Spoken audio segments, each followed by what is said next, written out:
Project 2025 Mandate for Leadership, 900 pages, part 12, read by Adriane Mays, AI Genius. We are on Project 2025, and we're going to jump right in this morning to the playbook of the conservatives if Donald Trump is to be into office. It has not been announced yet, but it is something that has been hinted around. So, how you can actually find this information is going to project2025.org playbook and go down to the mandate for leadership. This information is free of charge for you to be able to read for yourself here on the internet, to be able to be in the know of what's going on for the next election. So Adriane Mays on July 8th, 2024, 63rd day in the billionaire journey of random acts of kindness. And Adriane Mays is reading the Project 2025 Mandate for Leadership and picking up where we left off, which was on page 505 yesterday. And we're going to start get right into the reading. Withdraw Medicaid funds for states that require abortion. So we're on page 505 out of 922, or page 472 on the downloads. Withdraw Medicaid funds for states that require abortion insurance or that discriminate in violation of the Weldon Amendment.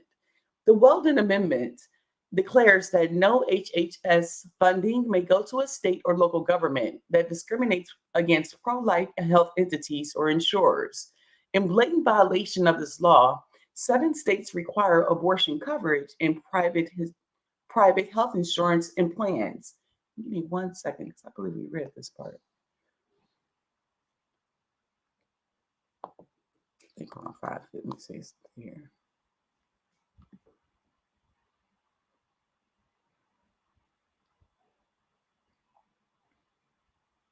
I feel like we read that part. One moment. Adriane Mays, AI Genius, just wants to review to make sure I don't miss anything. So I remember reading about that. So you can check out the first parts of the reading.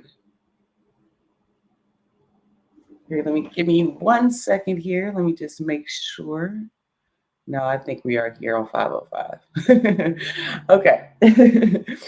Withdraw Medicaid funds for states. So that's where we are. So additionally, California has announced that it will discriminate against pharmacies that do not carry chemical abortion drugs outside of California. California's discrimination takes the form of cutting state contracts with such pharmacies and clearly violates the Weldon Amendment. The violation should likewise face the penalties discussed above. The great thing is about social media, you can go back to the social media and see where you left off. So give me 1 moment. America. Of course, it's not going to work for me now, so we're just going to keep reading. Rewrite the ACA abortion separate payment regulations. Section 1303 of Obamacare requires that insurers collect a separate payment for certain abortion coverage and qualified health plans that are approved to be sold on exchanges that they keep those separate payments in separate accounts that are used only to pay for elective abortion services. Neither the letter nor the spirit of the law was enforced under President Obama, and the Trump era regulation sought to correct this problem. The Biden HHS rescinded this regulation to allow insurance companies, once again, contrary to the law, to collect combined payments for what are clearly required to be separate payments for elective abortion coverage. Separate does not mean together. HHS should reinstate a Trump administration regulation and enforce what the plain text of Section 1303 requires. That regulation should be further improved by requiring CMS to ensure that consumers pay truly, I feel like that word, far than this, pay truly separate charges for abortion coverage. Personnel. Create CLIA certification equivalent pathways for non-clinical laboratories and researchers. No, that's where we are. Okay. Audit Hyde Amendment compliance. HHS should undertake a full audit to determine compliance or non-compliance with the Hyde Amendment and similar funding restrictions in HHS programs. This audit should include a full review of the Biden administration's post-Dobbs executive actions to promote abortion.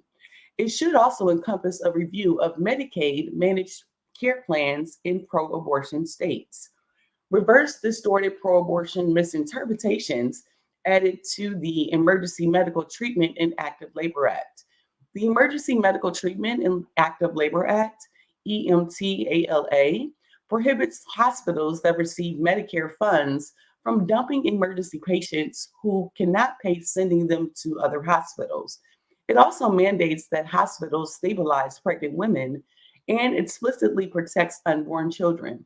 Hospitals or physicians found to be in violation of the statute could lose all of their federal health funding, Medicare, Medicaid, CHIP, and other funds, and face civil penalties of up to nearly $120,000.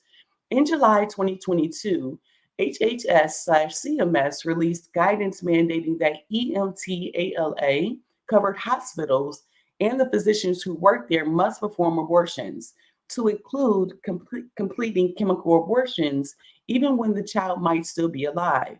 The guidance also declared that EMTALA will protect physicians and hospitals that perform abortions in violation of state law if they deem those abortions necessary to stabilize the woman's health.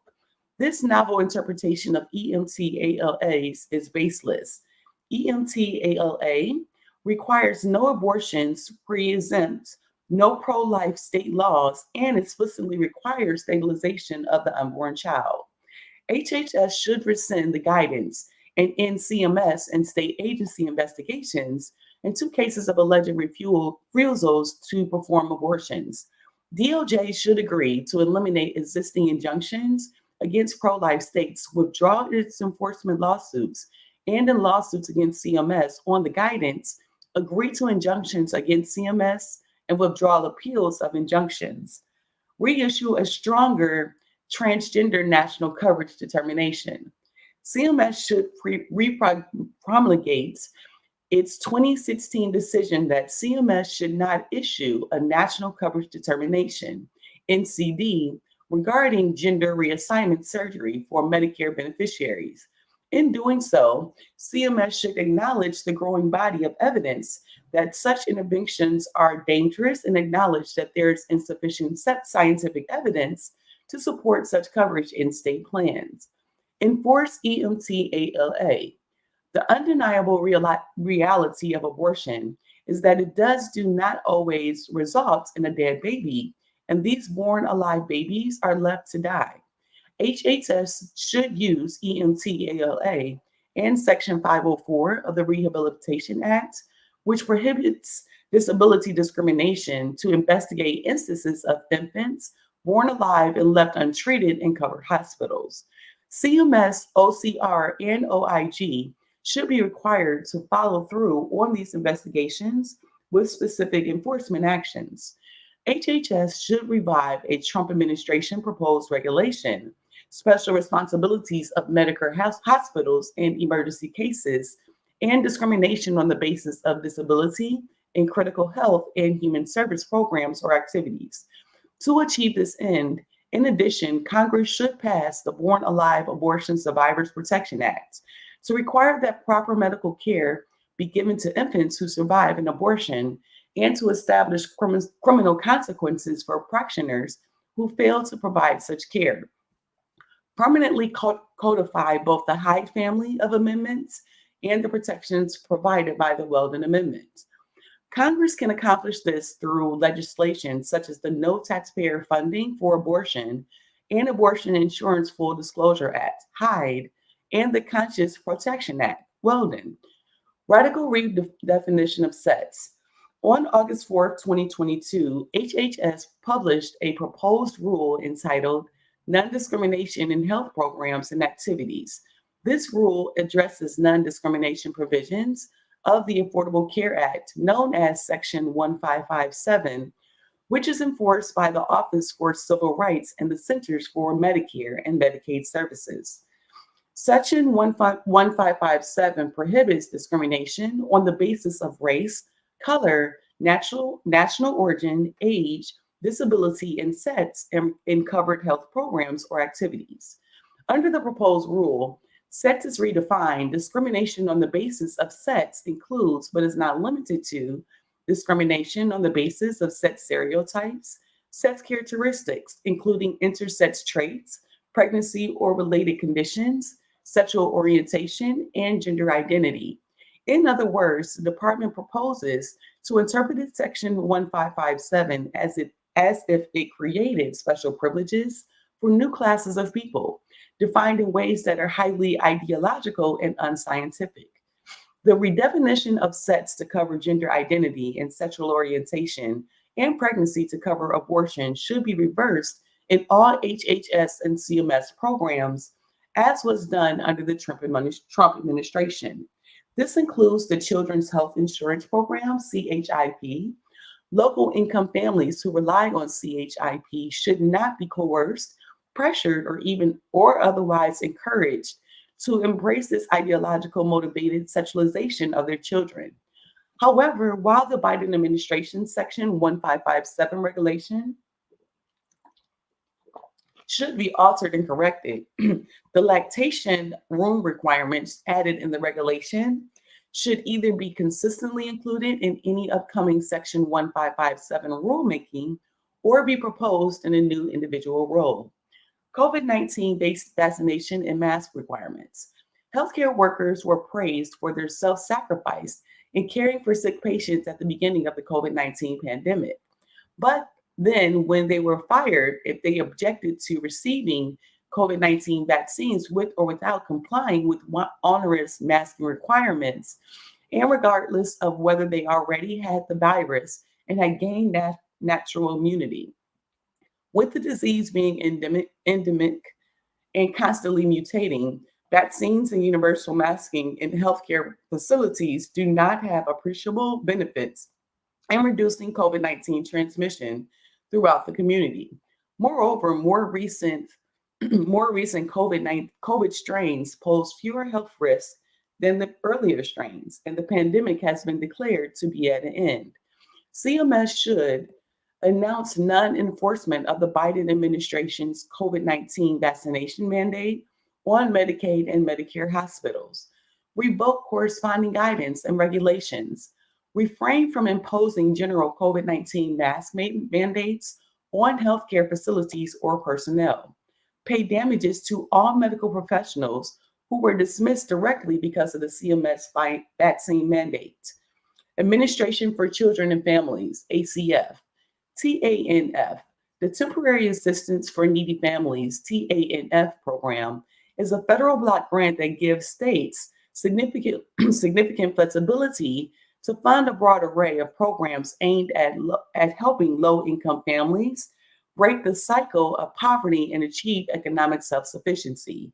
States use TANF to monthly cash assistance payments to low-income families with children, as well as a wide range of services that include work activities, work supports, and supportive services. Child Care Administration and Systems, tax credits, pre-K, Head Start, child welfare, and other services. The TANF program serves 1.8 million individuals since 1996. When the program was reformed, federal TANF outlays have been $16.5 billion. The state match is $14.9 billion, bringing the total state and federal TANF investment to $31.4 billion.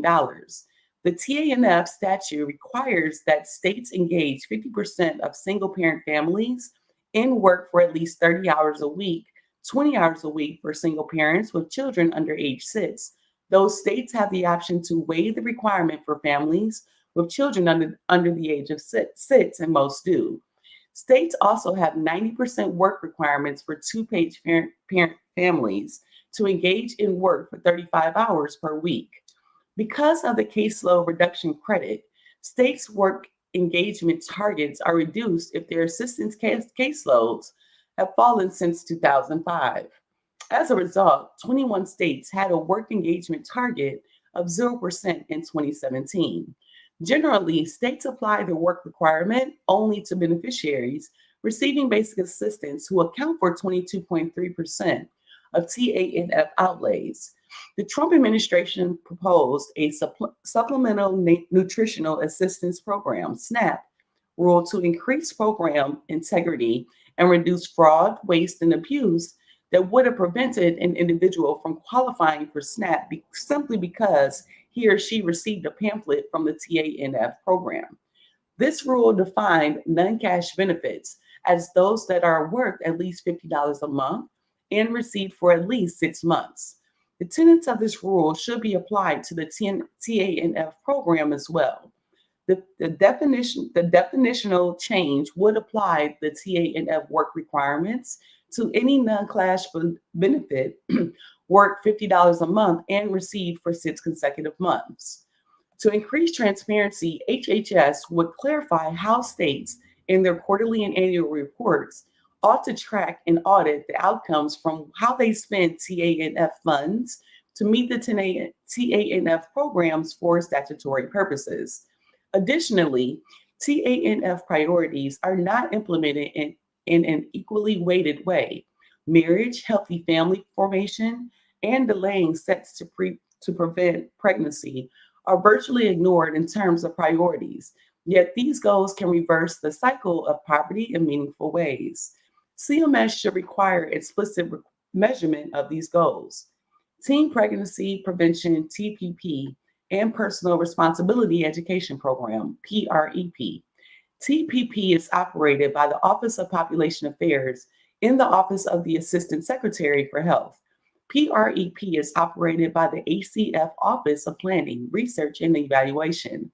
Both programs should ensure that there is better reporting of subgrantees and referral lists so that they do not promote abortion or high-risk sexual behavior among adolescents. CMS should ensure that sexual risk avoidance, SRA, proponents receive these grants and given every opportunity to prove their effectiveness. SRA programs, both at ACF and OASH, and both discretionary and mandatory, should be equal in funding and emphasis. Qualitative research should be conducted on both types of programs to ensure continuous improvement. In addition, certain provisions should be employed so that these programs do not serve as advocacy tools to promote sex, promote prostitution, or provide a funnel for abortion facilities and school field trips to clinics or for similar purposes. Parent involvement and parent-child communication should be encouraged and be a part of any funded project. Risk avoidance should be prioritized, and any program that submits a proposal that promotes risk rather than health should not be eligible for funding. Site visits should be revamped to ensure adherence to these optimal health metrics, and a cost analysis of programming as compared to students served should be a metric in funding, taking into account that in certain cases, intensive programs will serve fewer students and can have more positive results. These same parameters should apply to sex educational programs at ACF. Any list with approved curriculum or so-called evidence-based list should be abolished. HHS should not create a monopoly of curriculum, adding to the profit of certain publishers. Furthermore, lists created in the past have given priority to sex promotion textbooks. HHS should create a list of criteria for evaluating the sort of curriculum that should be selected for any sex education grant programs, both at OASH and at ACF, with the aim of promoting optimal health and adhering to the legislative language of each program. Adoption reform. There are roughly 400,000 children across the nation on the waiting list for foster care and 100,000 awaiting adoptive families, and the opioid fentanyl crisis is putting more at risk every day. Unfortunately, many of the faith-based adoption agencies that serve these children are under threat from lawsuits, or else their licenses and contracts have been halted because they cannot in good conscience place children in every household due to their religious belief that a child should have a married mother and father.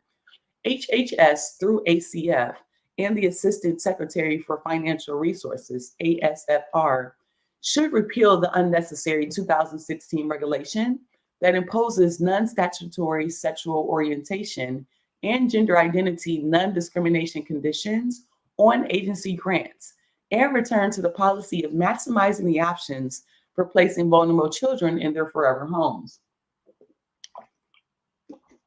ACF and OCR should also survey their programs to consider whether additional waivers of HHS can grant conditions, waivers the Biden administration revoked in 2021 are needed for faith-based agencies. Additionally, Congress should pass the Child Welfare Provider Inclusion Act to ensure that providers and organizations cannot be subjected to discrimination for providing adoption and foster care services based on their beliefs about marriage. Office of Refugee Resettlement, ORR. The Office of Refugee Resettlement should be moved to the Department of Homeland Security. Having health and welfare functions managed by HHS and border security functions managed by DHS has created intolerable failures in both. HHS and ORR have forgotten their programs, have forgotten their original refugee resettlement mission, and instead have provided a panoply of free programs that incentivize people to come to the US illegally. Even more troubling, ORR has too often placed children into dangerous situations when releasing them into the country. Nearly all of HHS's care, custody, and placement of care is done through cooperative agreements with private agencies, many of which may have broken federal law by inducing or being accomplices in illegal immigration. Those arrangements could be handled for more effectively by DHS. Congress should reform the Trafficking Victims Protection Reauthorization Act to transfer all ORR duties for unaccompanied alien children to DHS and eliminate the Flores Settlement Agreement. Regardless of where ORR's functions reside, ORR staff and care providers should never be allowed to facilitate abortions for unaccompanied children in its custody, including by transporting minors across state lines from pro-life states to abortion-friendly states. Pregnant, unaccompanied girls in ORR custody should be treated with dignity, not trafficked across state lines to be victimized by the abortion industry. ORR should withdraw its policy of allowing elective abortions for children in ORR care and issue a new policy of instructing care providers not to allow girls to be transported for elective abortions. HHS, OGC, and the White House should insist that DOJ fight to defend that policy up to the U.S. Supreme Court in light of Dobbs. Office of Child Support Enforcement, OCSE. Congress established aid to families with dependent children in 1935 to assist single-parent families who were suffering financially from the loss of a breadwinning husband and father. Within 2 decades, however, the majority of families receiving aid were dependent because of paternal abandonment rather than death.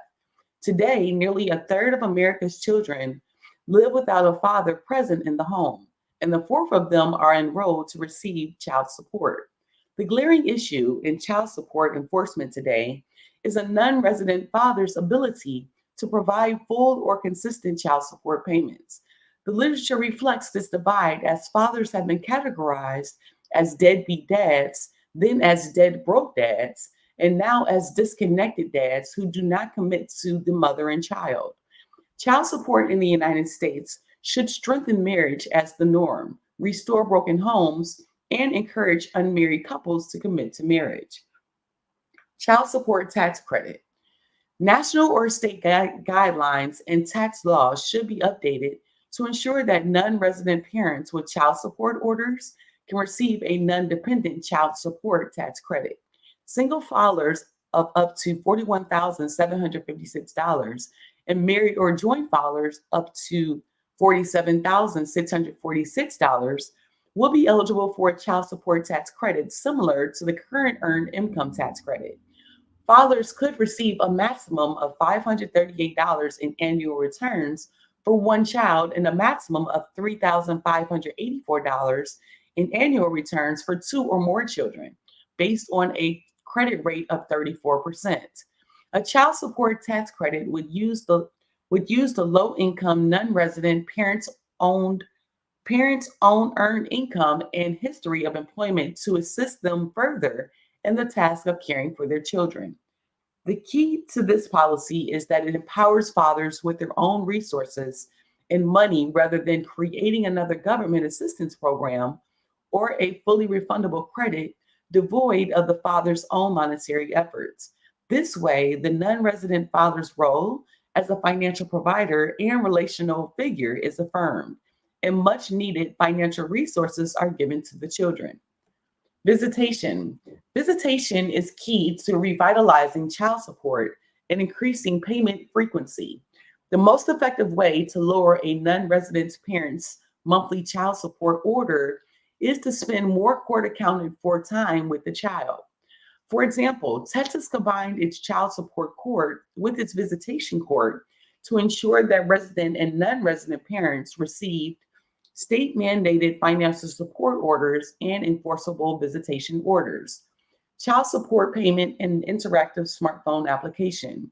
Each state should be induced to implement a high tech, easy to use application to centralize child support payments.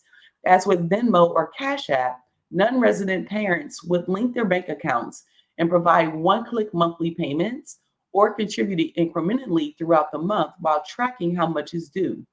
Additionally, the non resident parents could track informal gifts from money, groceries, clothes, sports gear, and more through the app. This would address one of the main issues within current child support payment systems. Non-resident parents claim that they are spending much of their own money to provide for children outside of their monthly payments, and resident parents claim that they spend little and neglect their official child support orders. Currently, only the latter claim can be tracked reliably. This process would enable non-resident parents to track the amounts of informal support they provide and the reason for it while ensuring that the resident parent acknowledges and accepts the contribution. Healthy Marriage and Relationship Education, HMRE program. The HMRE program is part of the ACF Office of Family Assistance. The following policies should be implemented. Utilize HMRE funding or grants to provide state level high school education resources and curriculum on healthy marriages, sexual risk avoidance, and healthy relationships. Early interventions and prevention are much more cost effective than our efforts to reach people already in broken relationships. Allow child welfare funding to be used for marriage and relationship education. Congress should adopt the following recommendation from reports issued by members of Congress's Joint Economic Committee. Children are far more likely to experience abuse when they are raised outside of their married parent family. Title II of the Child Abuse Prevention and Treatment Act provides grants to communities for the purpose of preventing child abuse and neglect, and one of the stated purposes for which the grants can be used is for efforts to increase family stability. However, Congress could change the law to make it clear that Title II funding can be used for healthy marriage and relationship education. Funding provided under Title 4B of the Social Security Act, which provides grants to states for foster care and adoption services, can also be used for promoting healthy marriage. States should consider using some of their Title 4B funding for providing healthy marriage and relationship education for families at risk of having their children placed in foster care. Provide educational information on healthy marriage and relationships at Title 10 family planning clinics. HHS should require clinics it funds under Title 10 family planning to provide information to customers about the importance of the marriage to family and personal well-being and refer them to available federal, state, and nonprofit marriage resources. Ensure proper assessments with enough time to assess HMRE programs.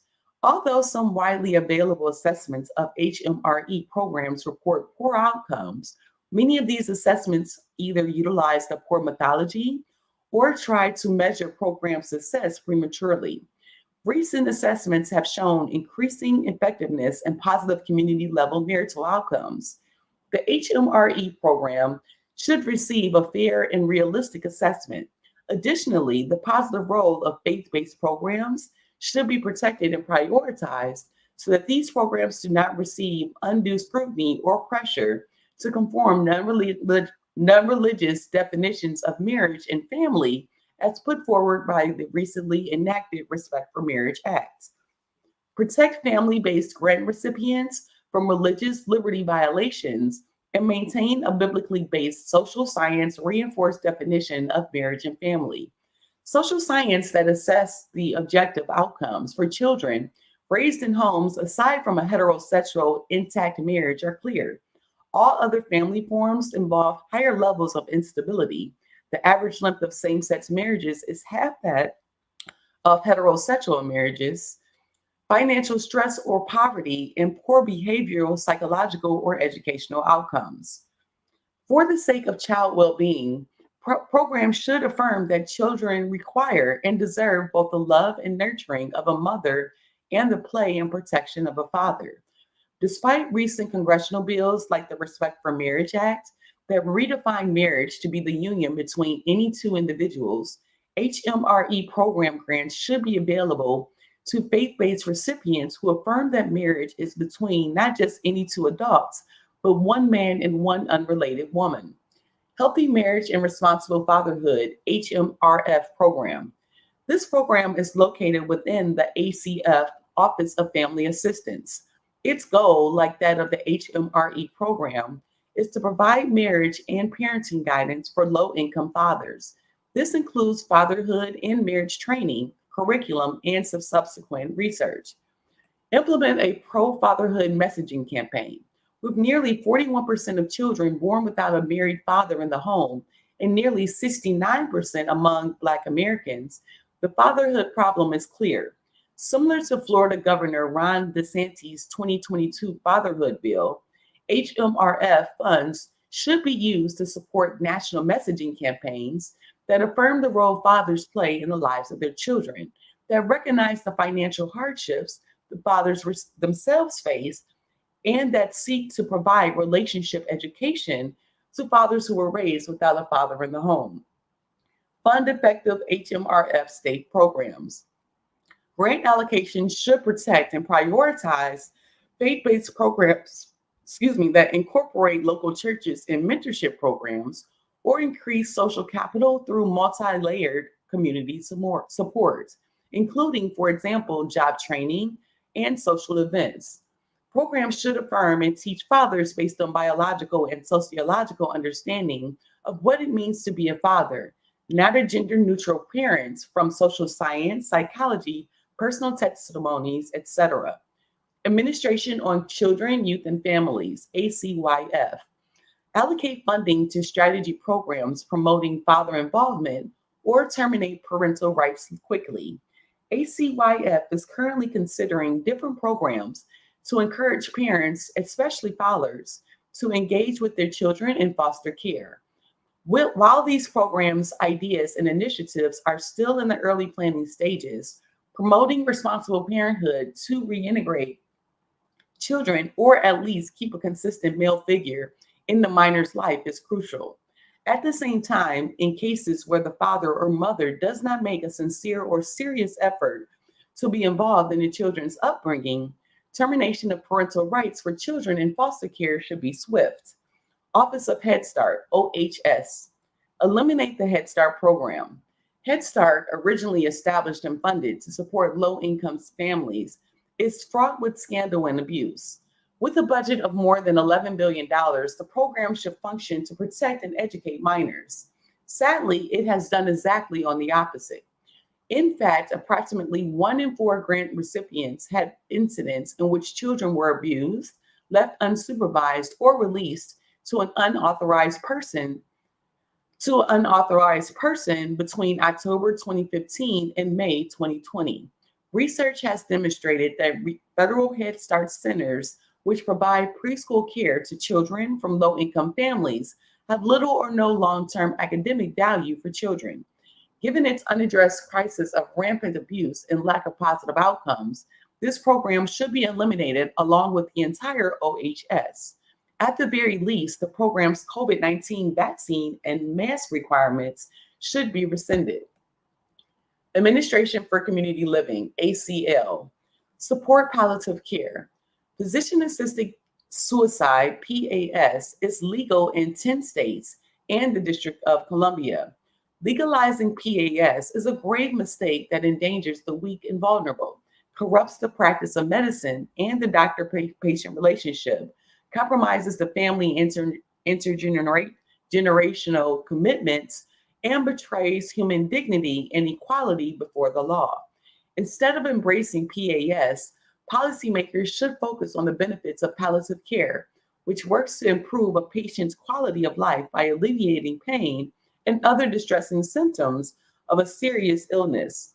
HHS ACL should survey their programs to ensure that they are supporting vulnerable persons of age or disability and are not facilitating or encouraging participation in PAS. Readdress the national strategy to support family caregivers. While in theory, the strategy aims to support family members with duties to care for older family members, the plan is overly focused on racial and LGBTQ plus equity. The strategy should be examined to establish an efficient plan to support caregivers and their families. There should also be a review of its COVID-19 policies. Health Resources and Services Administration, HRSA. Congress should allow CMS to use the 340B data that HRSA collects rather than having CMS conduct its own survey, especially in view of the U.S. Supreme Court's American Hospital Association versus Becerra decision. The legislation should also generate penalties for those who do not respond to HRSA's data collection. Legally define the locus of service as where the provider is located during the telehealth visit rather than where the patient is. With such a definition, states could continue to reserve their powers to establish the standards for licensure and scope of practice. The providers could ensure continuity and consistency of care no matter where their patients might move, while maintaining the licenses that make the most sense for them. Americans are far more mobile and technological advanced today than they were when most healthcare laws were written. Telehealth has become increasingly important, particularly during the height of the COVID-19 pandemic. It also has great potential in rural and other areas where there are shortages of healthcare providers. HRSA's Office for the Advancement of Telehealth includes a program known as the Licensure Portability Grant Program, which bolsters state efforts to reform licensing laws to maximize telehealth flexibility. HRSA does not have the authority through this office to dictate licensure laws. That power has typically been reserved to the states. However, telehealth across state lines, when permitted, is interstate commerce, which can be regulated by the federal government according to the Constitution.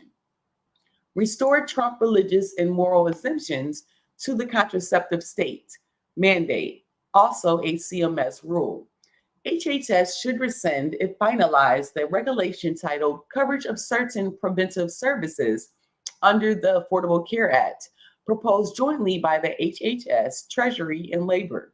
This rule proposes to amend Trump-era final rules regarding religious and moral exemptions and accommodations for coverage of certain preventive services under the ACA.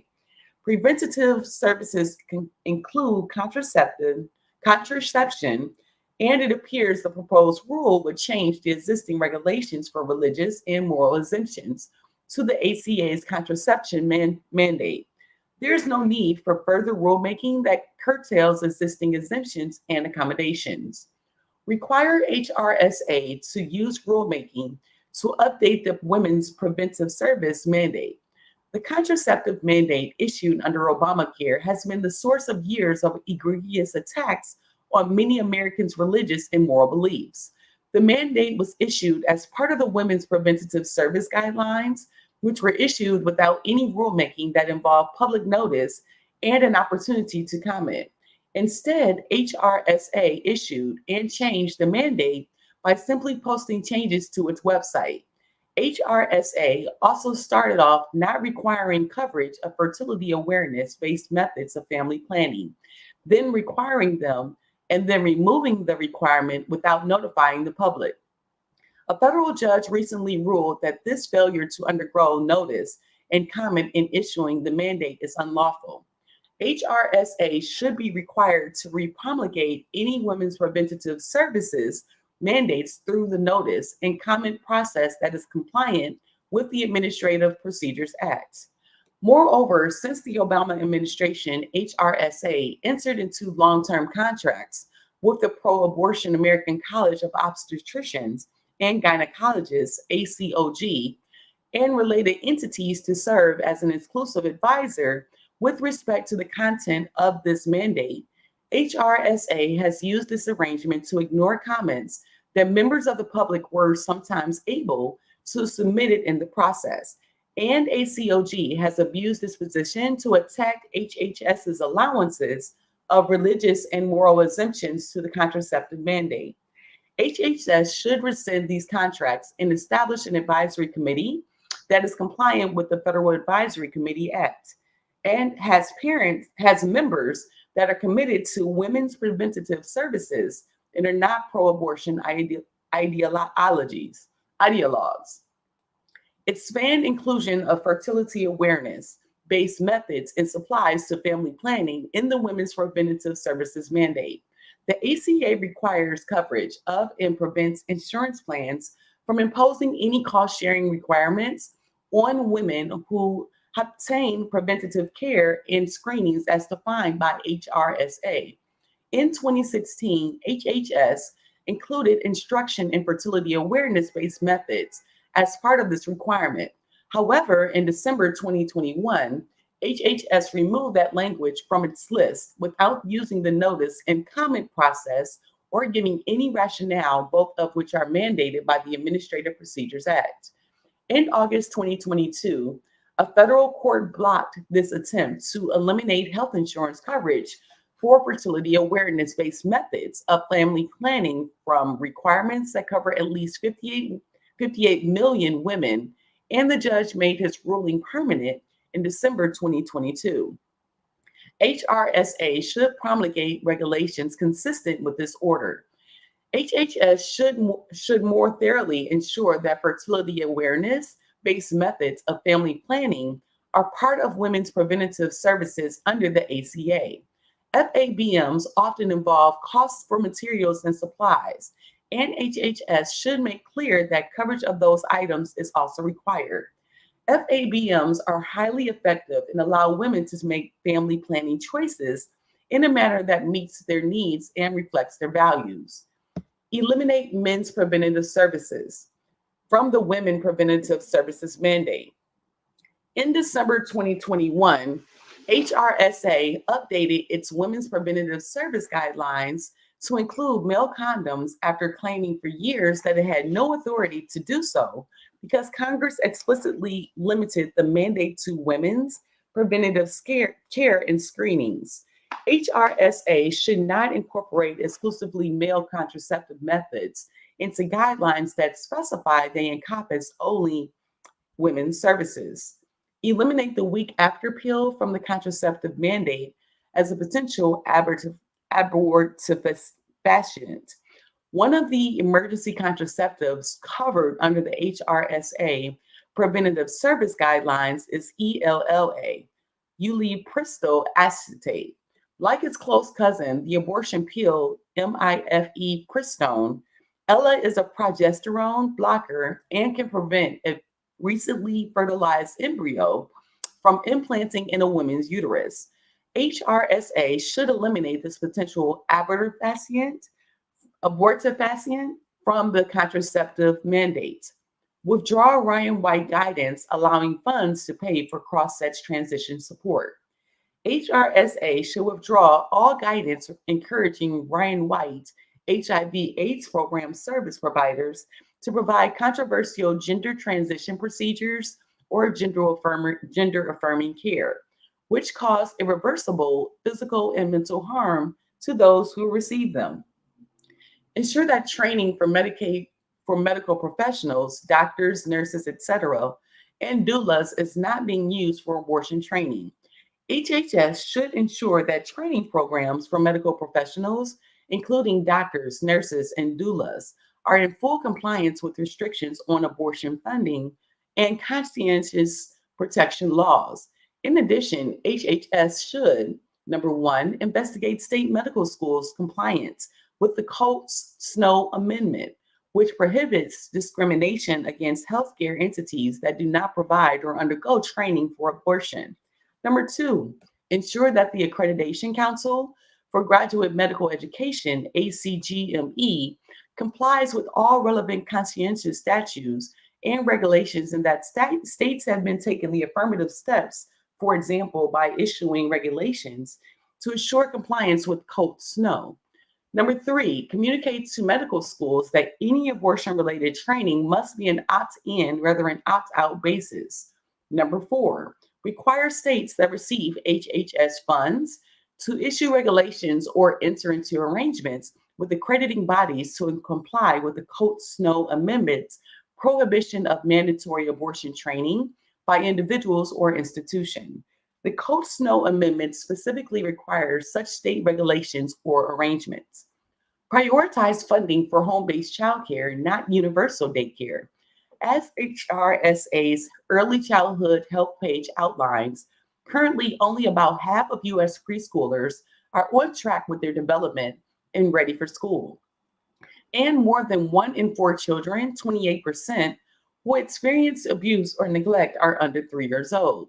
Concurrently, children who spend significant time in daycare experience high rates of anxiety, depression, and neglect, as well as poor educational and developmental outcomes. Instead of providing universal daycare, funding should go to parents either to offset the cost of staying home with the child or to pay for familiar in-home childcare. Provide education and resources on early childhood health. By partnering with new organizations like the Center on Child and Family Poverty, HRSA should provide resources and information on the importance of the mother-child relationship and child well-being. This should include relationship and education curricula that equip mothers and caregivers to connect with and improve their understanding of their infants, toddlers, and young children. Maternal and child health. Currently, the HRSA Maternal and Child Health Program is collecting data on the benefits of doulas in improving the health, safety, and emotional well-being of mothers at birth. Doulas provide a patient-focused, non-medical support system for single or married mothers that decreases the overall cesarean rate by 50%, the length of labor by 25%, the use of oxytocin by 40%, and requests for epidural by 60%. Doulas often use the power of touch and massage to reduce stress and anxiety during labor. Given concerns about maternal mortality or postpartum depression that is worsened by poor birth experiences, doulas should be an active option for all women, whether they are giving birth in a traditional hospital through midwifery or at home. Additionally, since most doulas service are not covered by traditional insurance programs, the maternal and child health programs should work to provide funding for low-income mothers. Indian Health Service, IHS. The Indian Health Service serves our American Indian and Alaska Native populations. Reforms are needed to improve America's ability to deliver on its promises to these important populations and must take account of cultural preferences and lifestyles, limitations due to geography such as challenging terrain and limited internet access. For example, contacting individuals within some of these communities and tribes during the COVID-19 pandemic proved to be difficult because many had transient addresses and unreliable cell service. During the transition to the Biden administration, IHS abandoned tribes as their source of COVID-19 tests and vaccine supplies disappeared. It is important to guard against such situations in order to preserve these tribes' access to health resources during public health emergencies, PHEs. Even before the pandemic, services available to these populations through federal resources and personnel, such as vision care, were often scarce or non existent. Patients in these populations should be empowered to rely on alternatives to IHS through better access to private healthcare providers. Exploring positive reforms contained in the VA Mission Act could reveal similar opportunities for increased options and access for American Indians and Alaska Natives. Rural health. A growing concern is the decreasing access to healthcare services for Americans living in rural, less populated areas. Many find themselves in regions that were not previously as rural as industries move away, taking with them economic prosperity and often medical providers. Others are in essential professions such as farming that by nature necessitate living in regions with fewer city accommodations and economic opportunities. Seeking space for one's family and cultivating the land are value goals that are deeply rooted in America's fabric. Both Congress and an administration must continually keep in mind how healthcare policies uniquely affect these regions because their market trends and populations are different from those of more populous regions. Often, rural patients face an hour's drive to the nearest medical provider or facility or have limited or no internet access, which restricts their access to telehealth services, especially video visits. To improve its healthcare policies that affect rural regions, HHS should reduce the regulatory burden and unleash private innovation that can discover solutions to unique local needs, implement or encourage policies that increase the supply of healthcare providers, such as increased telehealth access and interstate licensure, a historically state matter, including for volunteers wishing to provide temporary charitable services across state lines. Encourage flexibility in modes of healthcare delivery, including less expensive alternatives to hospitals and telehealth, independent of expensive air ambulances. Office of the Secretary. The Secretary of Health and Human Services and the Office of the Secretary necessarily set the tone for the entire department. The Secretary is the most accountable individual within HHS and, along with his or her immediate staff, should therefore be responsible for setting the policies that govern the department's operations, instead of allowing the operational divisions to assume the leading role in policymaking, thereby diffusing responsibility. Practical reforms to enhance the Secretary's accountability should include the following: restrict HHS's ability to declare indefinite public health emergencies, PHEs. Currently, HHS is merely required to notify Congress of such a declaration within 48 hours. Congress should establish a set time frame for any PHE, placing on the Secretary the burden of proof as to why an extension of the PHE is necessary. Reinstate the HHS sunset, securing updated and necessary statutory evaluations timely rule. Congress should codify the now reversed Trump administration rule that required all HHS agencies to review regulations retrospectively and publish results. Without such a review, regulations expire. Investigate, expose, and remediate any instances in which HHS violated people's rights by colluding, number one, colluding with big tech to censor dissenting opinions during COVID. Number two, colluding with abortion advocates and LGBT advocates to violate conscientious protection laws and the Hyde Amendment. The Life Agenda. The Office of the Secretary should eliminate the HHS Reproductive Healthcare Access Task Force and install a pro-life task force to ensure that all of the department's divisions seek to use their authority to promote the life and health of women and their unborn children. Additionally, HHS should return to their being known as the Department of Life, By explicitly rejecting the notion that abortion is healthcare and by restoring its mission statement under the strategic plan and elsewhere to include furthering the health and well being of all Americans from contraception to natural death. The next administration should create a dedicated special representative for domestic women's health. In the Trump administration, there was a special representative for global women's health that focused on international issues, but this position lacked authority to be the lead on international policies because of overlapping issues with the US Department of State and USAID, and at times a lack of clarity as to the lead point of contact and policy decisions at the White House. The new special representative the new special representative would serve as the lead on all matters of federal domestic policy development related to life and family, with support from the DPC for implementation and coordination among agencies.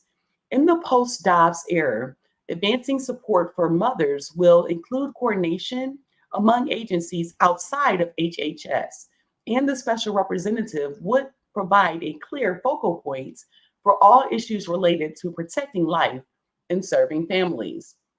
The family agenda. The Secretary's anti discrimination policy statements should never conflate sex with gender identity or sexual orientation.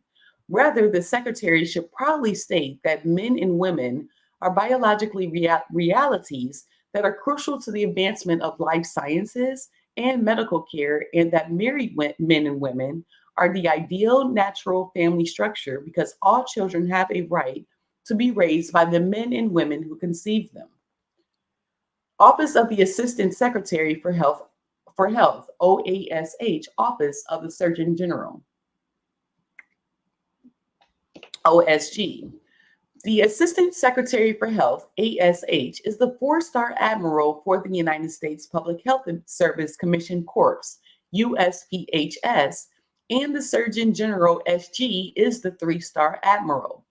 The ASH is tasked with overseeing not only the USPHS, but also 10 regional health offices, multiple presidential and secretarial advisory committees, and other offices such as the Offices of Minority Health, Women's Health, and Population Affairs.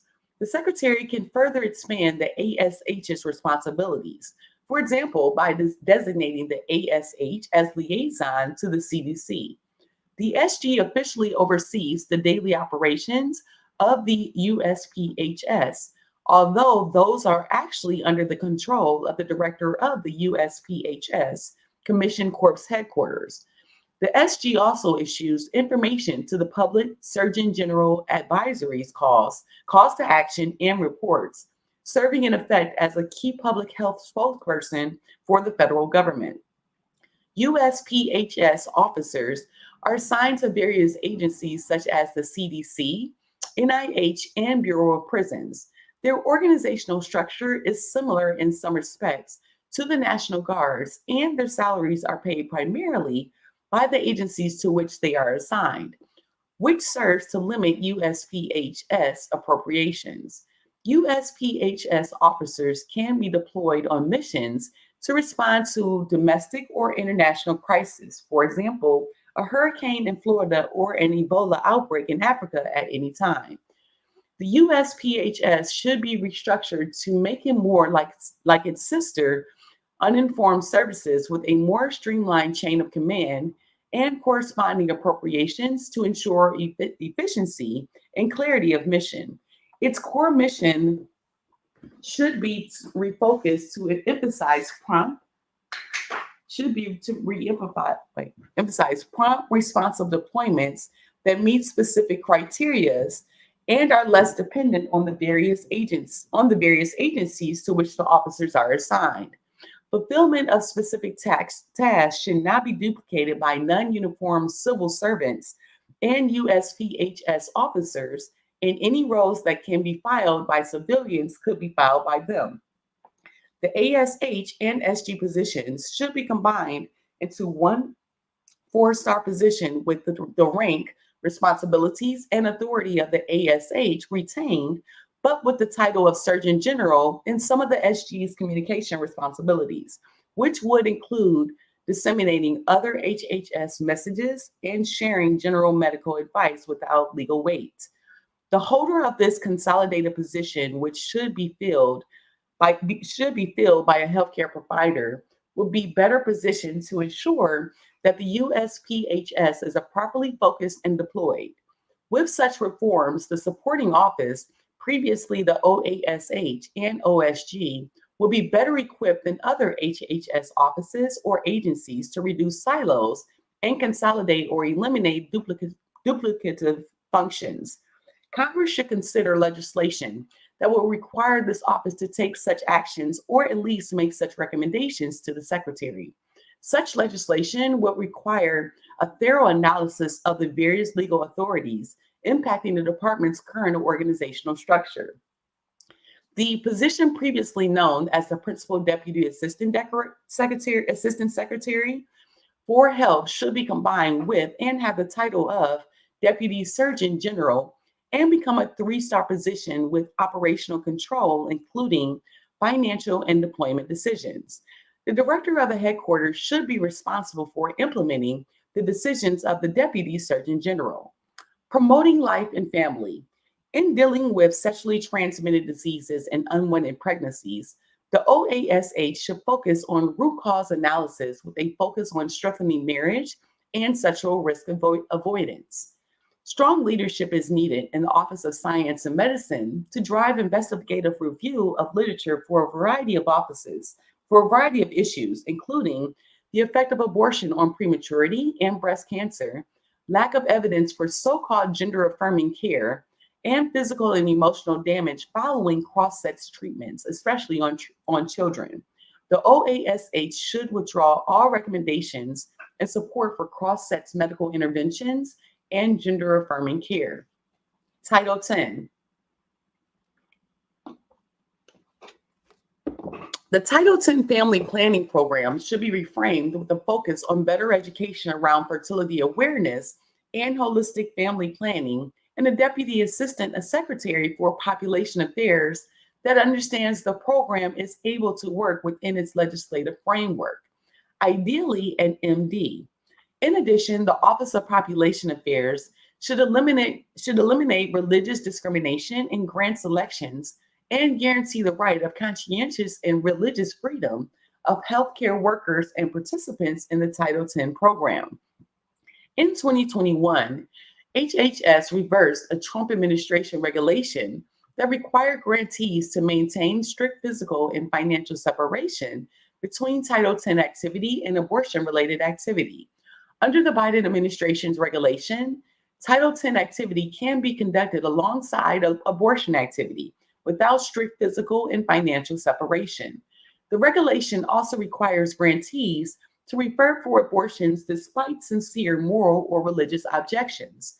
This effectively bans otherwise qualified pro-life grantees from participating in the program.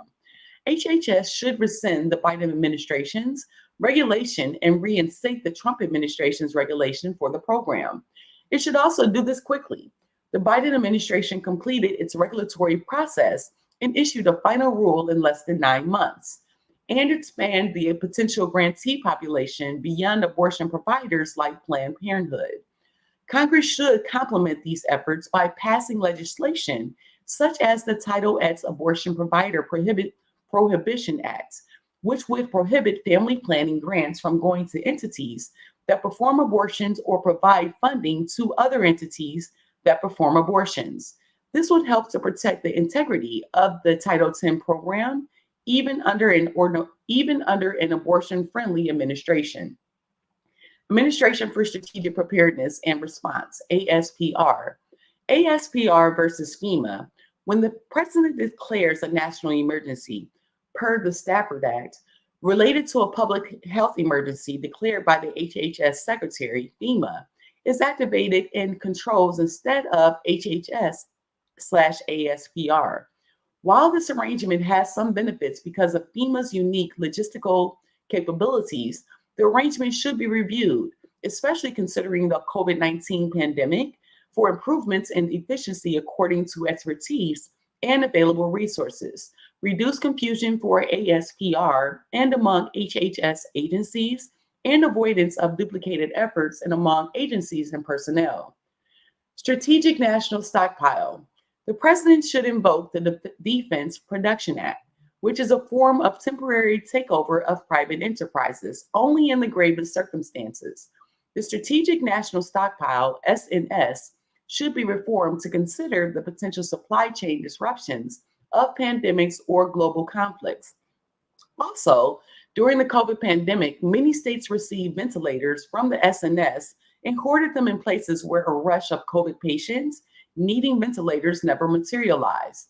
The SNS should clarify its mission as supplier of last resort to the federal government, state governments, or first responders as key medical staff and should not portray itself as serving the public as a whole. Office of General Counsel, OGC. The Office of General Counsel is essential to ensuring that HHS is operating within the bounds of its numerous governing statutes. However, legal caution can outweigh practical necessity and often slow processes and decisions when time is of the essence. Such problems were evident both before and during the COVID-19 pandemic. Internal processes should be reformed to streamline necessary legal determinations during crisis, and general processes should be reviewed for efficiency. OGC should also rescind its PREP Act liability memo. OGC issued a PrEP Act liability memo that suspend application of civil rights and other laws in the context of the administration of covered countermeasures during the pandemic. It should be rescinded as contrary to law. Rescind efforts to curtail OCR authority over conscientious and religious freedom.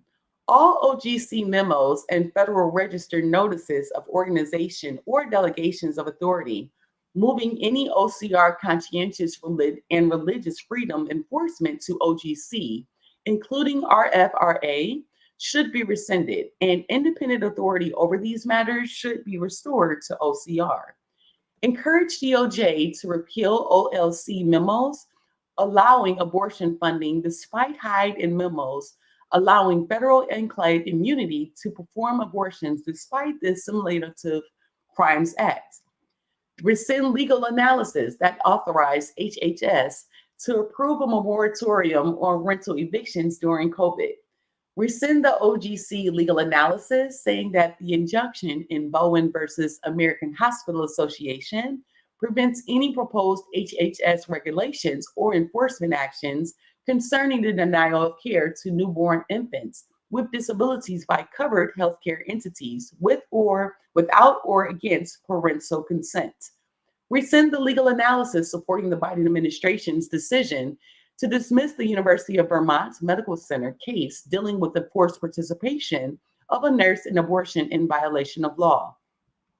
Rescind the legal analysis restoring $200 million in Medicaid funds to California after having been found to be in violation of the Weldon Amendment by OCR. Office of Global Affairs, OGA. The Director of the Office of Global Affairs should have the title of Assistant Secretary so that he or she can adequately represent HHS and the Secretary and serve as the lead on global health diplomacy for the government. The designation director is not understood to indicate the leadership role that this position holds in the international arena. In addition, all divisions that work on international health efforts should be responsive to requests and direction from the Assistant Secretary with coordination for all health diplomacy emanating from OGA. OGA should have a clear and consistent voice for the administration's pro-life and pro-family priorities in all international engagements.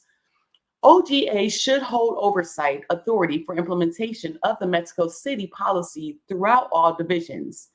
Every effort should be made to locate all OGA staff in the same building for better oversight and communication. Health attachés in various global locations should be trained in the administration's policies with clear expectations communicated and with accountability, replacement with including replacement when their conduct and advocacy are contrary to administration policies and programmatic priorities. Office for Civil Rights, OCR, conscious enforcement. Existing statutes that protect rights of conscientious, such as the Church, Coast Snow, and Weldon Amendments, do not explicitly provide a private right of action that would allow victims to seek legal redress in courts. At the same time, when it continues to fund governmental and private entities that violate these laws, HHS is spending taxpayer funds unlawfully. Under liberal administrations, OCR has amassed a poor record of devoting resources to conscious and religious freedom enforcement and is often complicit in approving or looking the other way at the administration's own attacks on religious liberty. Congress should pass the Conscious Protection Act so that victims can pursue redress through courts without having to depend exclusively on OCR. In addition, OCR should return to Trump administration policies that initiated robust enforcement of these conscious laws. It should restore and fully fund the office and the deputy director for the Conscious and Religious Freedom Division, CRFD, and ensure that it has the necessary delegations from the secretary to enforce these laws. The secretary should give adequate delegations to OCR to pursue enforcement of conscious laws, including RFRA, and require all HHS components that provide funding or grants to cooperate with OCR CRFD investigations.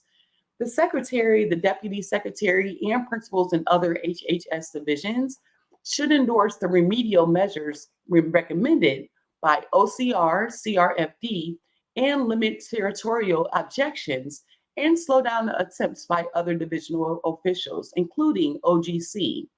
HHS should withdraw funding from any violating entities that refuse to correct their behavior.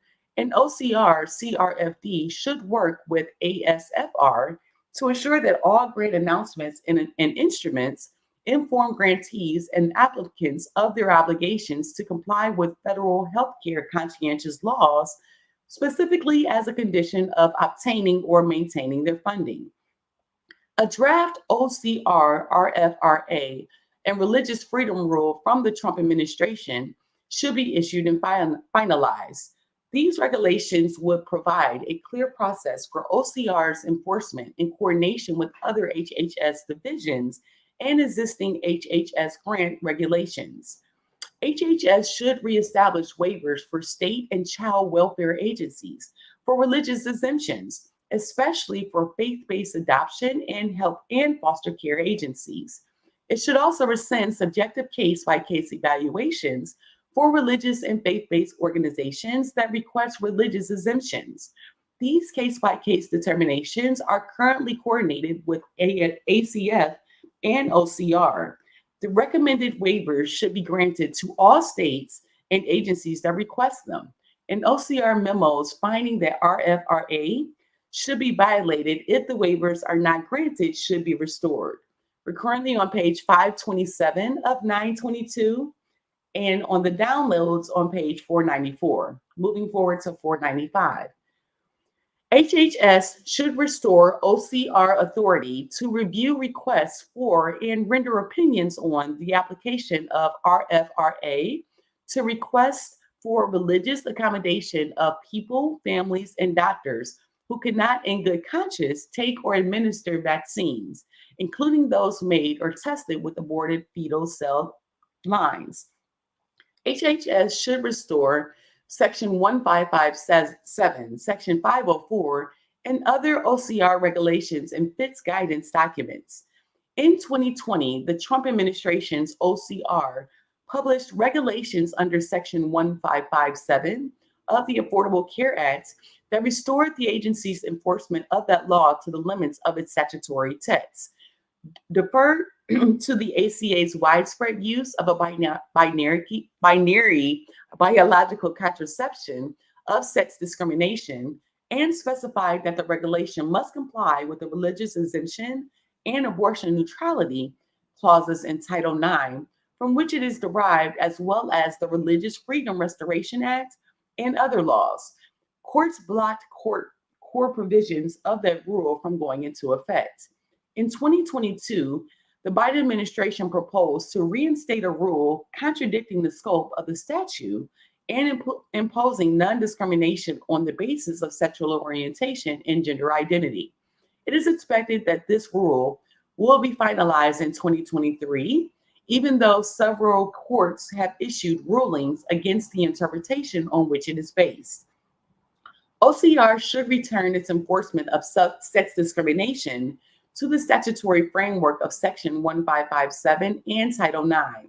Specifically, it should, number one, remove all guidance issued under the Biden administration concerning sexual orientation and gender identity under Section 1557, particularly the May 2021 announcement of enforcement and March 2022 statement threatening states that protect minors from genital mutilation. Number two, issue a general statement of policy specifying that it will not enforce any prohibition on sexual orientation and gender identity discrimination in the Section 1557 regulation, and that it will prioritize compliance with the First Amendment, RFRA, and federal conscious laws in any case implicating those claims. DOJ should commit to defending these actions and aggressively against inevitable court challenges, including under cases such as Heckler versus Cheney. Number three, issue a proposed rule to restore the Trump regulations under Section 1557, explicitly interpreting the law not to include sexual orientation and gender identity discrimination based on the textual approach to male and female biology taken by Congress in the ACA. The need to recognize biological distinctions as part of the sound practice of healthcare, and the need to ensure protections of medical judgment and conscientious. DOJ should agree to defend this rule to the Supreme Court if necessary.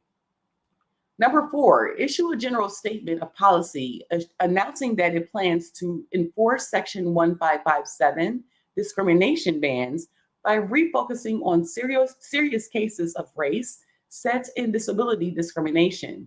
In particular, OCR should highlight its 2019 investigation and voluntary resolution agreement with Michigan State University based on the sexual abuse of gymnast by Larry Nassar. OCR should also coordinate with the Department of Education on a public education and civil rights enforcement campaign to ensure that female college athletes who become pregnant are no longer pressured to obtain abortions, pursue race discrimination claims against entities that adopt or impose racially discriminatory policies, such as those based on critical race theory, and announce its intention to enforce the disability rights laws to protect children born prematurely, children with disabilities, and children born alive after abortions. Number five, issue and finalize the Trump-era draft disability rights regulation concerning crisis standards of care and use of quality of life adjusted years, QALYs, and reissue and finalize a disability regulation withdrawn by the Biden administration that prohibited discriminatory application of assisted suicide and denial of life-saving treatments for disabled newborns. OCR should withdraw its pharmacy abortion mandate guidance. OCR should withdraw its obligations under federal civil rights laws to ensure access to comprehensive reproductive health care services guidance for retail pharmacies, which purports to address non-discrimination obligations of pharmacies under federal civil rights laws and in fact orders them to stock and dispense first trimester abortion drugs. The guidance invents this so-called requirement and fails to acknowledge that pharmacies and pharmacists have the right not to participate in abortions, including pill-induced abortions. if doing so would violate their sincere moral or religious objections.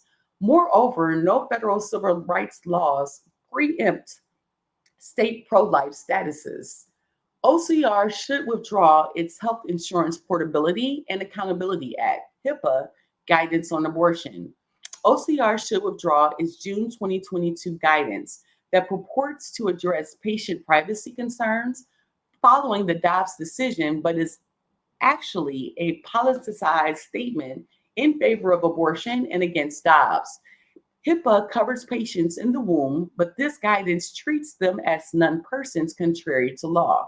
The guidance is unnecessary and contributes to ideological motivated fear mongering about abortion after Dobbs. So that is the completion of that chapter. Authors note the preparation of this chapter was a collective enterprise of selfless individuals involved in the 2025 presidential transition project. All contributors to this chapter are listed in the front of this volume and include former officials in the U.S. Department of Health and Human Services and other agencies, as well as academics, attorneys, experts in the healthcare and insurance fields.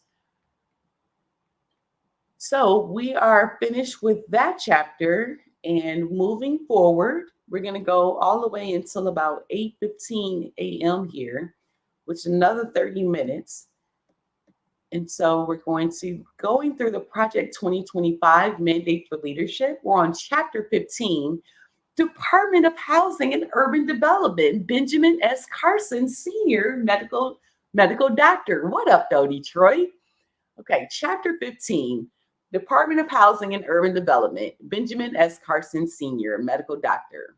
The U.S. Department of Housing and Development, we're on page 536 of 922, and on the download on page 503. The U.S. Department of Housing and Urban Development, HUD, administers a web of federal programs with mandates to support access to homeownership and affordable rental housing, relieve temporary housing instability for homeless persons, preserve a stable inventory of public housing units, and enforce mandates with powers to settle compliance matters ranging from housing quality standards to housing discrimination cases. Politicians across party lines use HUD to promise ever greater public benefits. In addition, HUD programs tend to perpetuate the notion of bureaucratically provided housing as a basic life need, and whether intentionally or not, fail to acknowledge that these public benefits too often have led to intergenerational poverty traps, have implicitly penalized family formation in traditional two-parent marriages, and have discouraged work and income growth, thereby limiting upward mobility. A new conservative administration will therefore need to reset HUD. This effort should specifically include a broad reversal of the Biden administration's persistent implementation of corrosive progressive ideologies across the department's programs. Implement an action plan across both process and people. This plan should include both the immediate redelegation of authority to cadre of political appointees and the urgent implementation of administrative regulatory actions with respect to HUD policy and program eligibility. Reverse HUD's mission creep over nearly a century of program implementation dating from the department's New Deal forebears. HUD's new political leadership team will need to re-examine the federal government's role in housing markets across the nation and consider whether it's time for a reform, reinvention, and renewal that transfers department functions to separate federal agencies, states, and localities. Overview. HUD was created by the Housing and Urban Development Act of 1965, and since then has administered several programs that have been administered by the Housing and Home Finance Agency, with a proposed fiscal year FY budget authority totaling $71.9 billion and 8,326 full-time equivalent FTE employees. It remains the largest government agency charged with implementing federal housing policy. In addition to its headquarters in Washington, D.C., HUD has 10 regional offices as well as field offices and centers to implement specialized operational and enforcement responsibilities. HUD program offices also interface with various networks of implementing organizations such as locally chartered public housing agencies, PHAAS, and federal, state, and local government and judicial bodies, as well as such private industry participants as mortgage lenders. The Secretary of Housing and Urban Development can delegate authority to various entities and across an array of HUD programs. The Secretary also oversees the Office of the Deputy Secretary, the Office of Hearings and Appeals, OHA, the Office of Small and Disadvantaged Business Utilization, OSDBU, and the Center for Faith-Based and Neighborhood Partnerships, CFBNP. The Office of the Secretary also comprises a team of politically appointed positions and career support staff.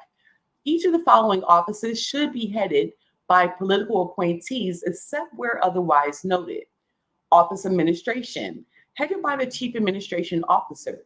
The Office of Administration has responsibilities for the Office of the Chief Human Capital Officer, OCHO, headed by the Chief Human Capital Officer, currently a career position, and the Office of the Chief Procurement Officer, CPO, headed by the Chief Procurement Officer, currently a career position.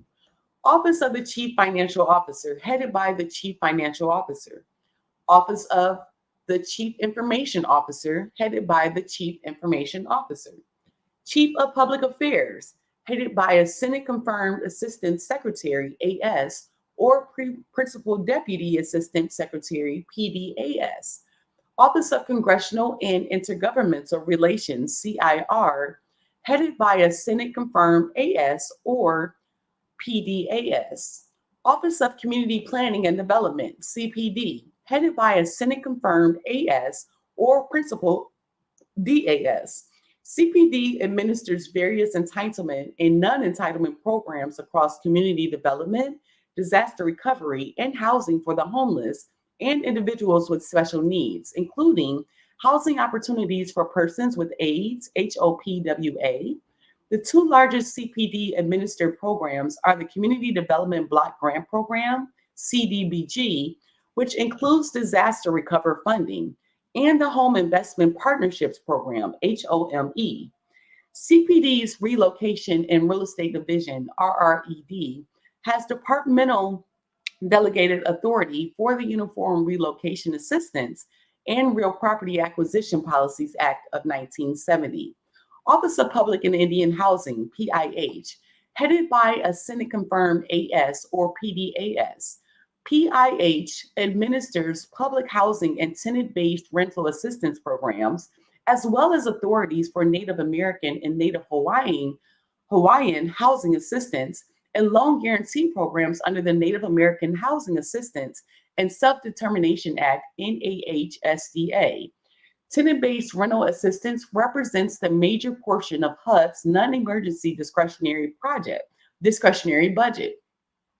HUD describes his Housing Choice Voucher Program as an essential component of the federal housing safety net for people in need. PIH also implements funding for the Self-Sufficiency Coordinator Program, the Public Housing Fund, operating and capital funds for PHA administration of Section 9, public housing, and Section 8 voucher programs, and choice neighborhoods, zeroed out during the Trump administration budget request, but included in HUD's fiscal year 2023 budget, which requests $250 million for the program.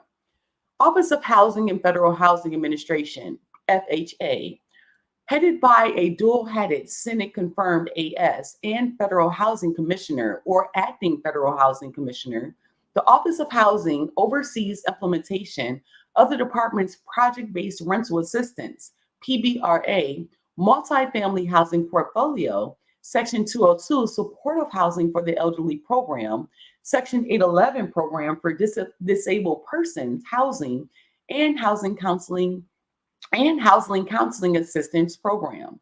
The Federal Housing Administration administers the Mutual Mortgage Insurance Program, MMIF, and various other mortgage insurance, direct loan, and loan guarantee programs for single family housing, multifamily housing, hospitals, and healthcare facilities that meet certain conditions.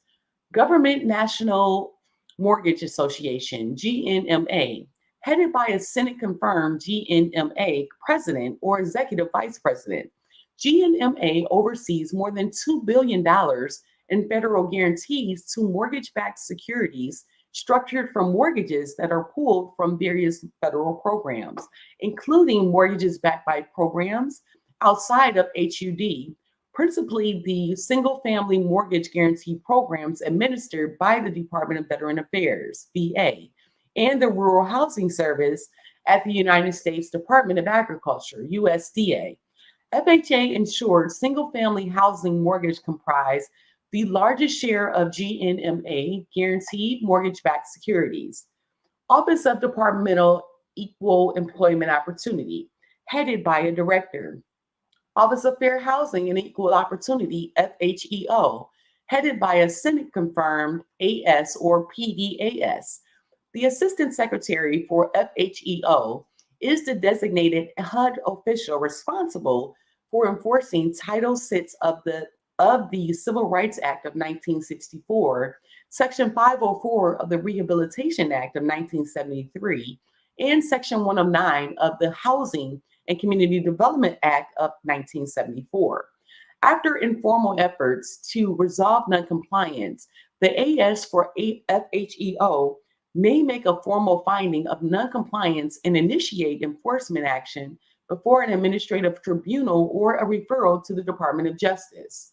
Office of General Counsel, OGC, headed by the General Counsel or Principal Deputy General Counsel. OGC handles department-wide legal and compliance oversight advice with supervision responsibilities for the Deputy General Counsel for housing programs, Deputy General Counsel for operations, and Deputy General Counsel for enforcement and fair housing, as well as the Departmental Enforcement Center. Office of Healthy Homes and Lead Hazard Control, OHHLHC, headed by a director. OHHLHC was established in the early 1990s to eliminate lead-based paint hazards in America's privately owned and low-income housing, address healthy housing initiatives, and enforce lead-based paint regulations authorized under the Residential Lead-Based Paint Hazard Reduction Act of 1992, Title X of the Housing and Community Development Act of 1992. These functions overlap with similar functions of the Environmental Protection Agency, also authorized to enforce lead-based paint regulations under Title X, and the Centers for Disease Control and Prevention's Healthy Homes Initiative, Childhood Lead Poisoning Prevention Program, and National Asthma Control Program. Office of Policy Development and Research, PDR, headed by a Senate-confirmed AS or PDAS. PDR was established in the early 1970s and today administers research activities, including external contract research grants, and provides analytical and policy advice to senior HUD staff. PDR also provides publicly available statistics through the American Housing Survey, AHS, which is sponsored by HUD and conducted by the Census Bureau. The state of the city's data systems, data on the low income housing tax credit, LIHTC, and annual fair market rents and income limits data, among other statistical publications and data sets on the characteristics of families assisted under HUD programs. Office of Inspector General, OIG, headed by an Inspector General. The OIG is an independent of HUD and one of 12 inspectors general across the federal government authorized under the Inspector General Act of 1978. Operating under its own budget authority and strategic plan, the HUD OIG conducts internal and external audits and investigations of HUD programs and operations. While independent of HUD and holding no enforcement powers over HUD programs, HUD OIG works closely with the Office of General Counsel, the Departmental Enforcement Center, and HUD program offices. The Inspector General serves as an advisor to and non-voting member of the FHA Mortgagee Review Board. Office of Field Policy and Management, FPM. Headed by an Assistant Deputy Secretary for FPM, FPM supports the Secretary through regional and field office communication and external engagement with various community stakeholders to ensure the success implementation of secretarial initiatives and special projects. HUD reform pillars. Ideally, Congress would redelegate authorities that have been diverted to HUD's administrative bureaucracy and safeguard taxpayers against the mission creep that inevitably occurs when Congress delegates power to an empowered and unelected bureaucracy that is insulated by civil service protections. If implemented, the reforms proposed in this chapter can help a new conservative administration to use its Article 2 powers to rectify bureaucratic overreach, reverse the expansion of programs beyond their statutory authority, and end progressive policies that have been put in place at the department. It is hoped that at a future Congress under conservative leadership will enact legislative reforms of HUD programs, with or without congressional action. However, it is vital that a conservative administration immediately institute guardrails across HUD programs to remove the administrative state bureaucratic overreach of Article 1 authorities, thereby ensuring formal execution of Article 2 process and personnel reforms of the sort outlined below. First day and first year administration reforms.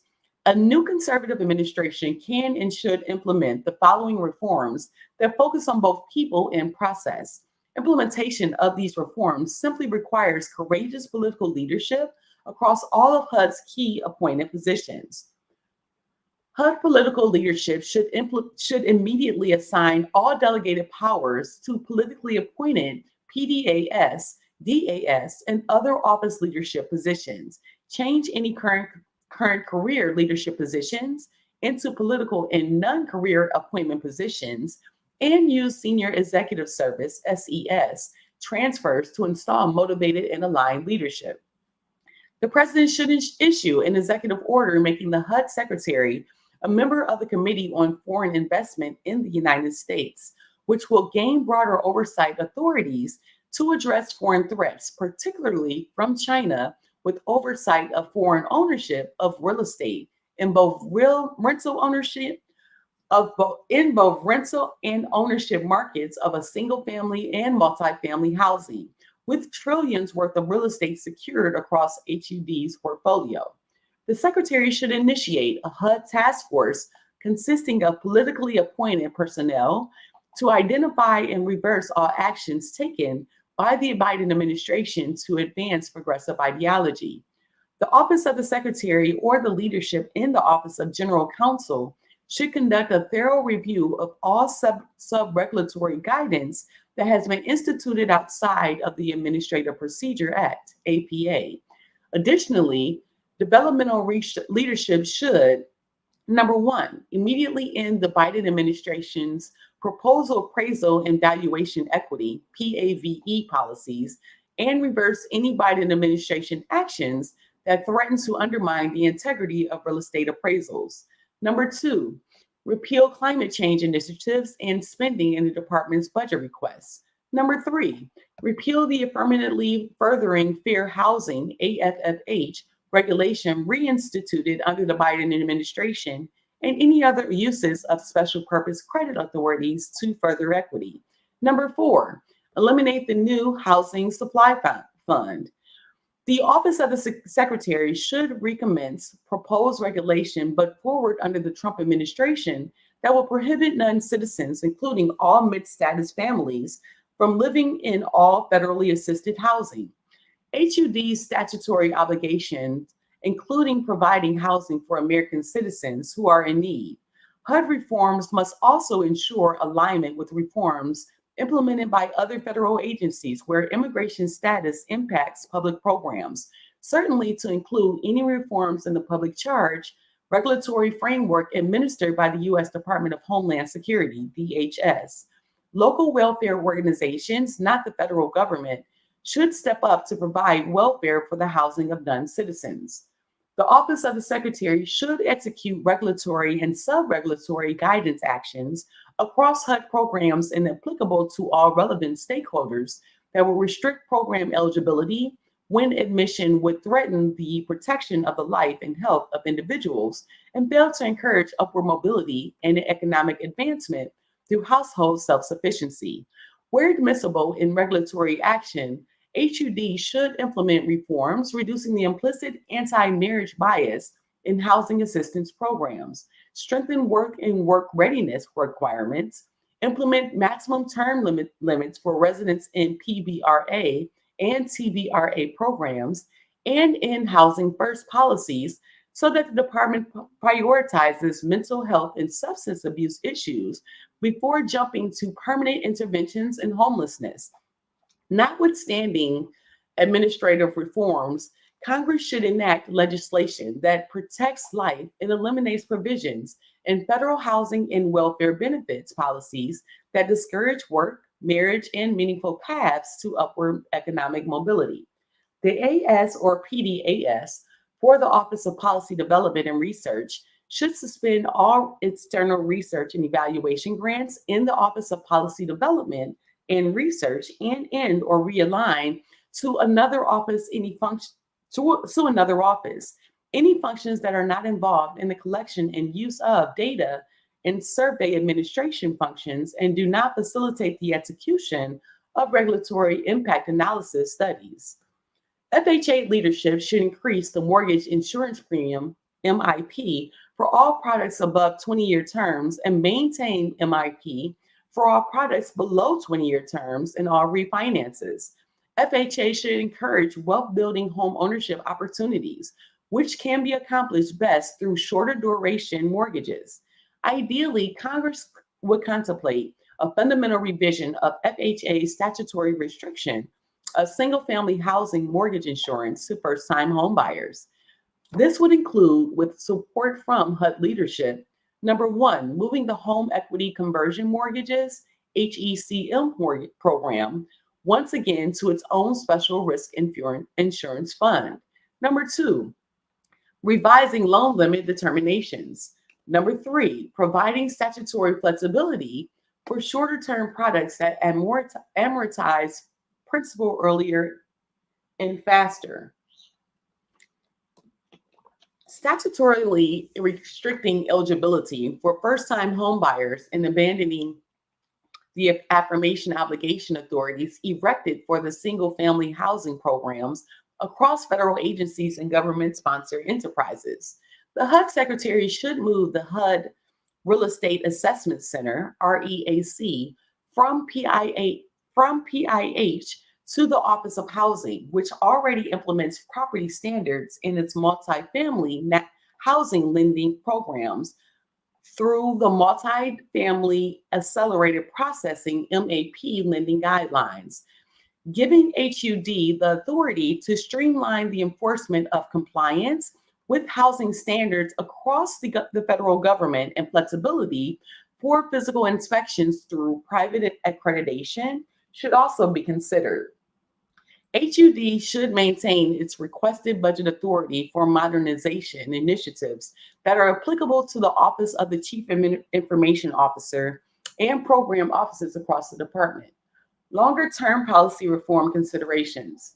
Congress has charged HUD principally with mandates for construction of the nation's affordable housing stock, in addition to setting and enforcing standards for decent housing and fair housing enforcement. Regardless of intent, HUD's efforts have yielded mixed results at best. Even today, more than a half a century after Congress put enforcement of so-called fair housing in the hands of the HUD bureaucracy, implementation of this policy is muddled by the repeated application of affirmative race-based policies.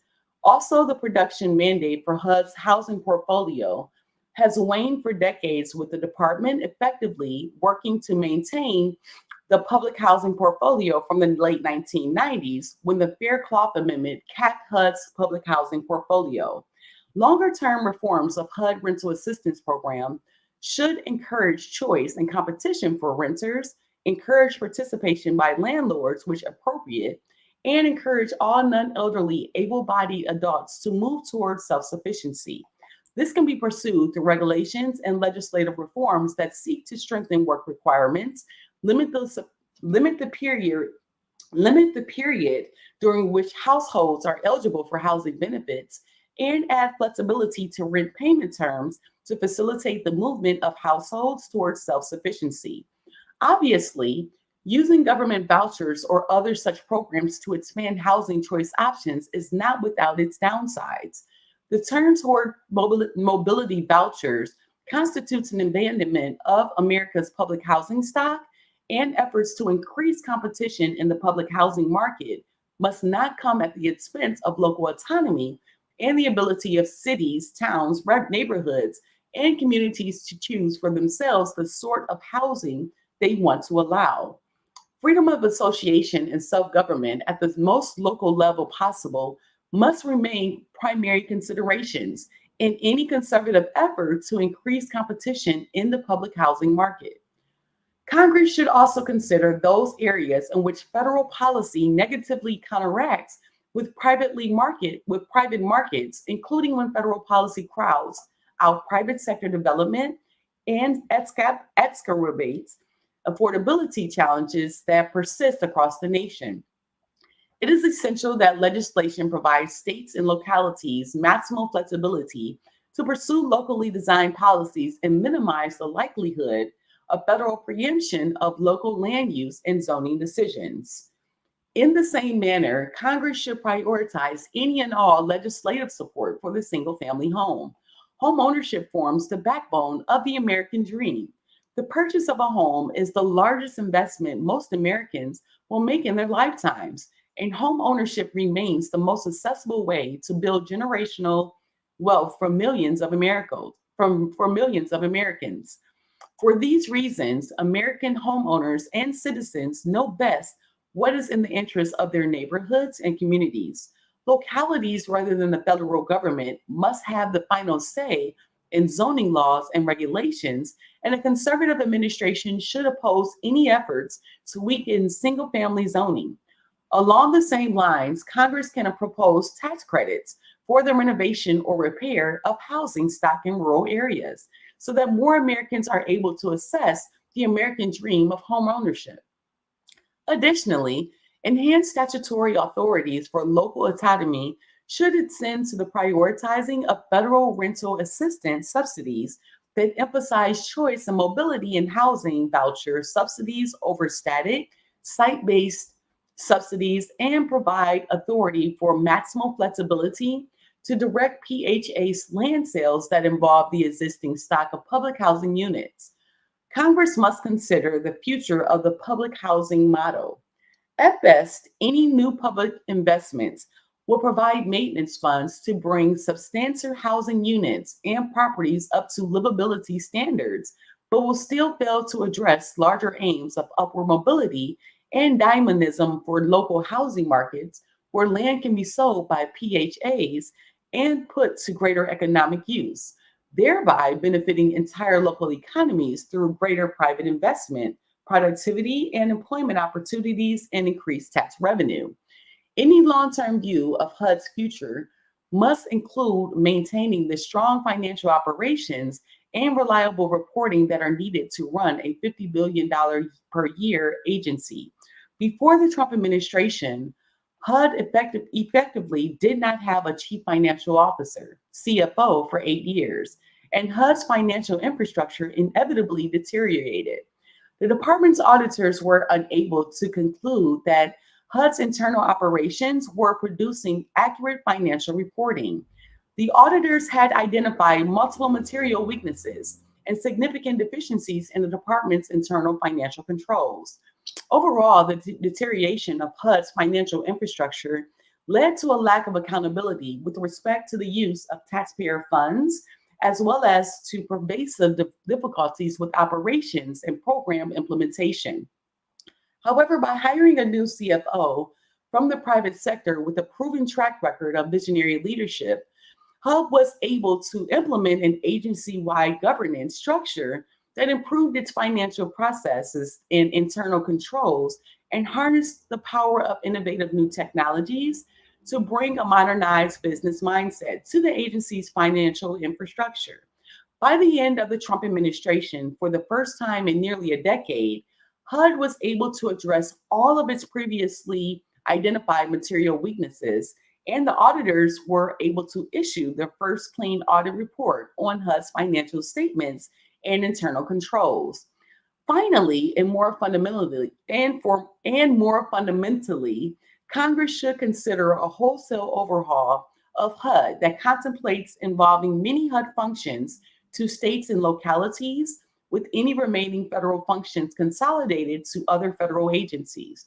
For example, by transferring loan guarantee programs to SBA, moving Indian housing programs to the Department of the Interior, moving rental assistance, mortgage insurance programs, and GNMA to a redesignated housing and home finance agency.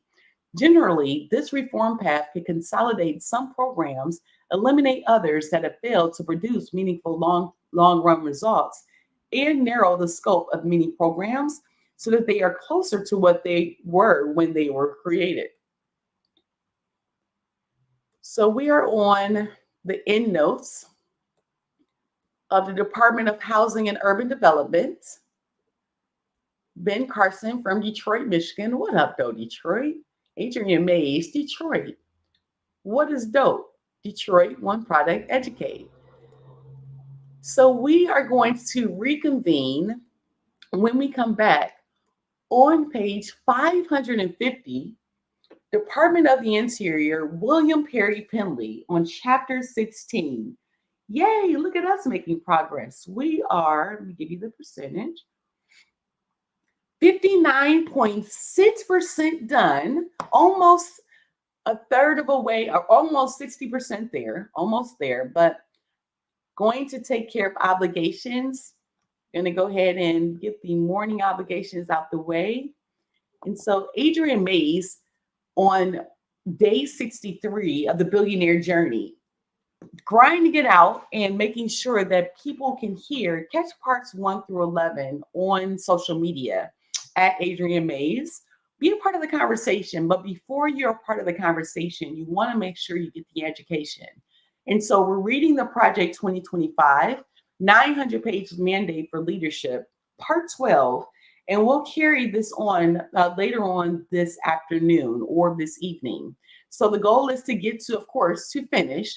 So we have random acts of kindness for the community. So while we're on the break, share and educate someone and drop in the comments as well how you can actually educate someone on this Project 2025 and the importance of educating someone. I went over, check out part 11 yesterday. I went over the 10 reasons why everyone that wants to build wealth should read the Project 2025 in 2024. So check that out. Check out part 11. I'll be back to you this evening. The goal is to finish this part so we can follow up with the sponsors and generate the next frame of the launch for July 11th, 2024 for CCC Because We Care Foundation. So I'll see you later on this evening. Have an amazing start to your Monday, July 8th, 2024. I can, I will, I must. Adriane Mays, AI genius, president of CCC Because We Care Foundation and captain of the Detroit Chat GPT revolution.